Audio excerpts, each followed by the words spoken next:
I received a comment on one of my videos regarding what is a better option than using Excel, and I immediately thought of Pandas data frames. I know quite a few people might not be familiar with Pandas, but essentially what it is it's a tabular format similar to like what you would see in Excel with rows and columns. And a lot of data scientists, analysts, we use the Pandas data frame package from Python mostly in our everyday uses, so it's very helpful. So I wanted to make a video on just the basics of it, and this should give you a general sense of like how to manipulate data and just some basic insight to help you transform some data frames, for instance. So we first need to get a data frame.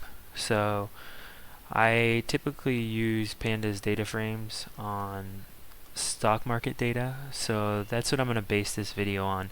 So if you want to go over to the NASDAQ website slash market activity slash stocks slash screener, they're going to give you a list of symbols. And with these list of symbols, if you go to the bottom of the screen, you have this download CSV. Okay, so you want to just double click that, and this is the data frame that I'm going to be using. This is the data I'm going to be using in this Pandas video. So if you want to follow along, I recommend downloading this. So once you have this downloaded, it should be in your downloads folder. So you're going to have a path similar to this. And what you want to do is, if you're on a Windows computer, you're going to want to put an R around it and wrap it like that. Okay, I just happen to move this data into a different folder, into my local folder, so I don't have to do all that. So this is how the data turned out. This was the file name for me. So what you want to do, if you don't have Pandas already imported, you just want to pip install, open your Jupyter Notebook, pip install Pandas, and once that package is installed, of course yours is going to show up a little bit different than mine. I do also have a video on how to install Python and then install a virtual environment in Jupyter Notebook and so forth. So if you need to install Jupyter Notebook, I have a video on that. So after you have that installed, you can also do a pip list to make sure the Pandas package is installed. Once that's installed, you're going to import Pandas. The convention is just import Pandas as PD. So PD, you're just renaming the package Pandas. It's just a short-term way to do it. It's just standard convention we use. Okay, and so that particular data is coming in CSV, but you can read all types of formats. You can read from a clipboard. So essentially, if you have tabular form data, you can Control A on the data and then read that into a clipboard and save it in a variable like DF. You also have you can read a multitude of different things. You can read CSVs, Excels,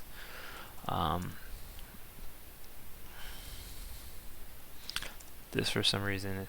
So you have clipboard, Excel, Feather, a multitude of different ways to read data into Pandas. If you have Excel data, you do something similar to this, like if you had it in your local environment, you'd want to go like something like this, and then like sheet name, and then like sometimes it's under like sheet 1 or whatever sheet you're looking to do with Excel. I know a majority of Pandas data I work with is usually coming in CSV or Excel format, so of course you want to change this if this was Excel. Make sure the extension matches whatever format you're reading into. So in this case, I'm just reading it into the variable DF. I'm saving it in DF. And the first thing you're going to want to do when you do any kind of data manipulation is you want to first look at the data, make sure it was imported properly, right? So DF head is going to give you the first 5 rows. If you want less than 5 rows, you can do DF. You just put a number in there. And you can also look at the ending of it, right? But the convention is just to look at the first 5 rows. So these are going to be your column names. This is going to be your index row, and each row, this is the tabular form I was referring to, right? Okay. So after you look at your first 5 rows, what a lot of people do is you essentially want to get what kind of data types you are, what kind of data types are in the data frame. So a lot of people will go to like DFSinfo, and DFSinfo is very useful because it will give you how many rows with non-nulls in there, as well as the object type, whether object meaning string, is it a float, is it a boolean if there's booleans available, so forth. So this is a good way to get a general sense of like what kind of data types are in your data. So another way to see the shape of your data frame is DFSshape. So we know we have 8,000 rows and 11 columns. If you want to get some basic statistics, you can do DFS Scribe. And what this will give you, it will give you the count, the mean, standard deviation, minimum value, the 25% interval, 50, 75, and the max. So this is kind of just some basic statistics, especially if you're looking at like a bell curve. This is pretty interesting because like net change would be your middle value, and then your outliers and stuff like that if you're looking at price or volume or so forth. So that's pretty useful when you're just wanting to look up your basic statistics on your data frame. So if you want to capture values without putting in, you could do one of two things, right? Let me start off with columns, right? So if you want to look at all the columns, you can do like this. Now if you want to pull out like any of the columns, you can put them in a list like this. If you want to, another way to also do it is you can put it in an array. Okay, so it all kind of depends on like what you want to do. And say for instance you wanted to change one of the names of the columns, right? You could go like something like this: DF columns, rename columns, and then like say we want to just rename like the first column name. So it'd be something like this. You go like SYM, and then you want to in place that as true.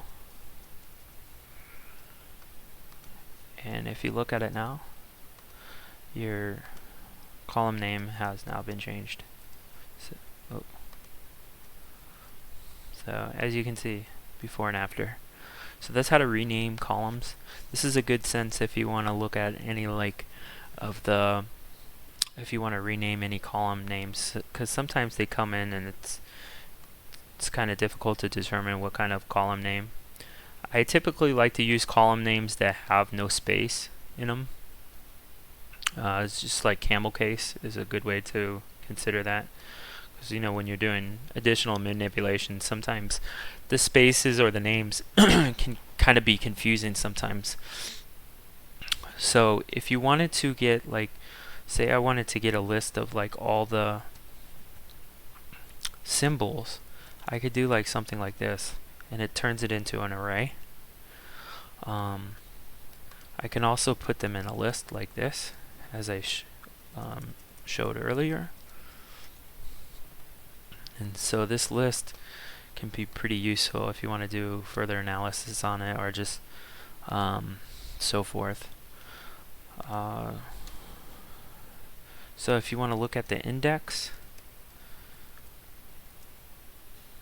so you can see like the index starts at 0 and ends at 8044, and it steps by 1.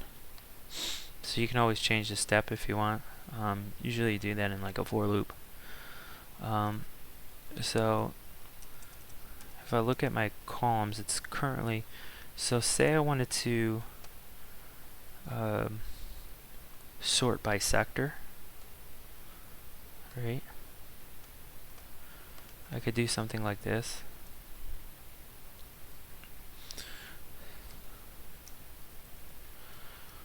And sorting values is always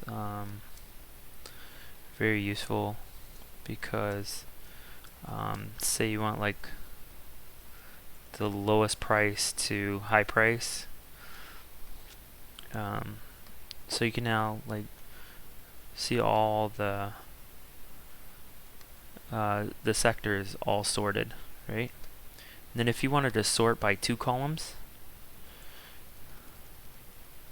you could do like SYM. So you know it first sorts by the sector and then the symbol. Okay. So for instance, if I wanted to see all the symbols starting with Z first,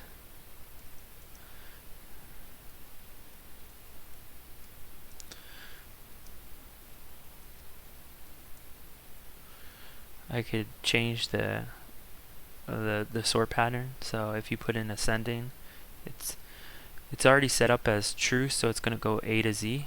If you change that to false, you can actually change that from Z to A now. So if you want to sort it a different way, and you could say the easy way to just save this is just do like this if you want. And now as you can see, it's saved. If you want to save this into another data frame, the proper way is to do copy, so you don't get an error. If you don't do that, you'll get an error on it, because you're not supposed to copy on top of a data frame or whatever. So the best practice is just put copy, because if you change one of the values, it's going to change the value in both of them. But if you do a copy, it's a new instance of that data frame.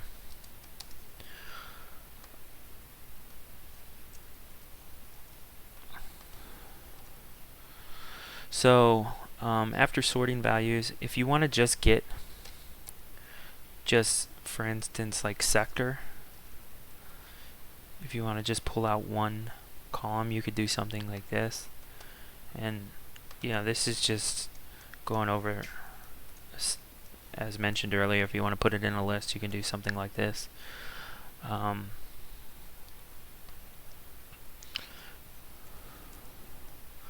If you want to, let's say,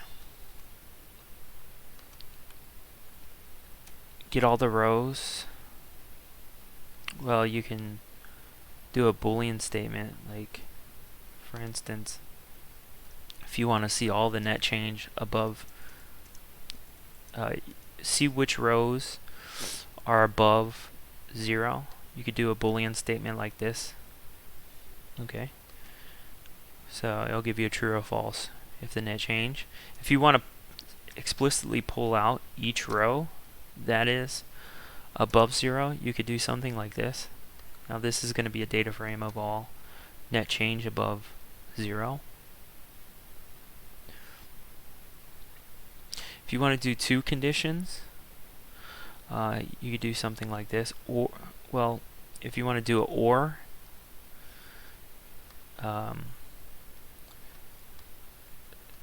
condition, let's do something like this. You do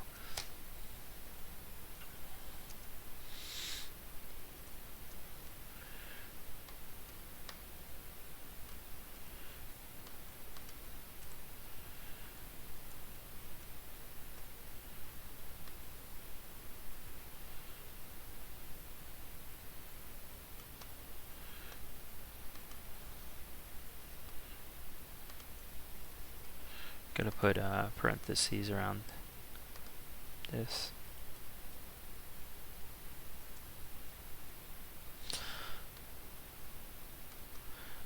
If you want to do a AND statement, you do something like this.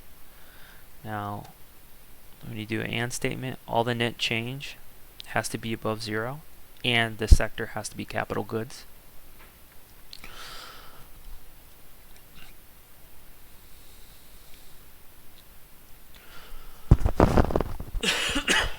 Sorry.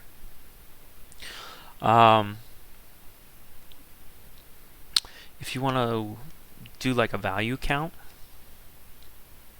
of like all the sectors that are in here, you want to see what all the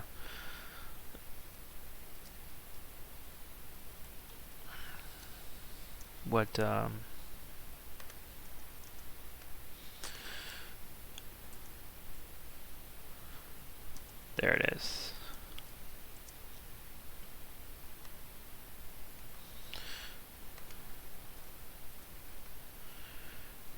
So you can see all the stocks that are in there and their counts, right? And you can also import from a library. It's called, you do like from collections, import count. You can also do that as well. You could do that on a specific list, but that's something a little bit different. If you want to see how many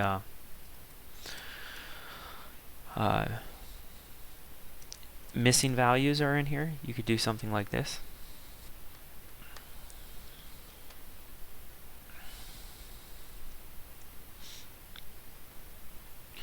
If you wanted to pull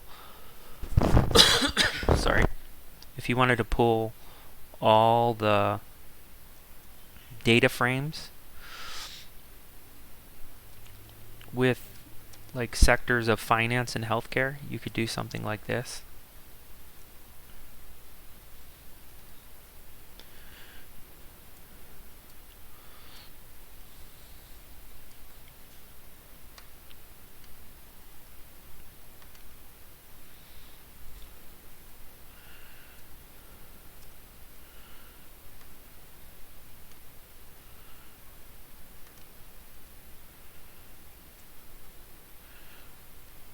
So this will also give you a conditional statement. So you don't have to write like, because sometimes this could be long, right? You don't want to write this. You know, this, you could do and, you know, multiple conditions. But with this, it just, you can do like a sorted list if you want. It's just more simplistic. Now, if you, once you say you want to save this, right? New DF, and you want to place this back into a new data frame, you just save it in a variable like that. Actually, I should do copy. Sometimes this gives you an error. So now you have your new data frame with all your values that you're looking for. If you want to save this, all you got to do is DF2, and you can save it in any format you want. I'm just going to put it back in a CSV, and then you just put it in, name your CSV stocks, you know, .csv. And if you want this index on the if you want this index, you don't do this, but if you don't, you can either go like this if you don't want that index included. If it's important, you can obviously do this. So this is just a basic video on Pandas, and I hope this helped. If you do have any questions, please give me a comment below, and I'll be sure to respond to you as soon as possible. But thank you very much for watching this video.